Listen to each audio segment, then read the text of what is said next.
Am I the asshole for refusing to divide my will amongst my grandchildren instead of my children? I'm very sorry about your husband. Half seems fair to your children, and they can divide their portion among their children as they see fit. To look at it from the other side, why should your son get less than half because his sister had 4 children and he only had 1? Not the whole. By that logic, if your son didn't have any kids, it would be unfair to leave him a single penny. Not the whole. It is natural that you split it between your children. Your daughter is greedy and trying to get a bigger slice of the pie for her family. I would split it in 2 but leave her share split between her 4 kids since she is so keen that grandkids inherit rather than her. Not the whole. Your will, your choice. Am I the asshole for not taking her home immediately after period mishap?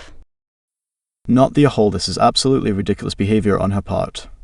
She made it from wherever she was to your car when she should have used that energy to get the tampons and pain pills that she actually needed. I think you need to set better expectations about priorities. When you are on campus, it's not a social event. You need to be attending classes and you aren't there as a couple.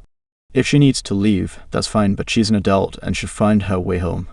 This shouldn't be your responsibility, and if you've set expectations that it is, it's past time you corrected that.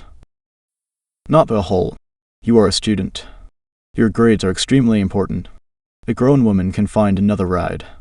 It isn't your responsibility to drop your life to cater to her hair. She could have gone to the health center.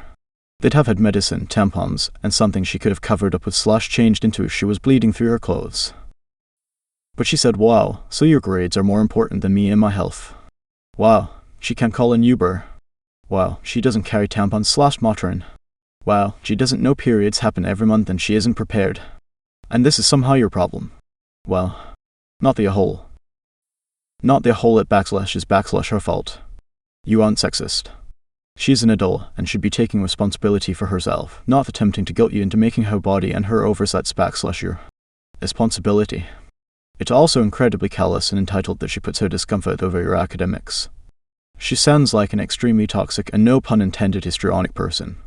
Is this really someone you want to be with?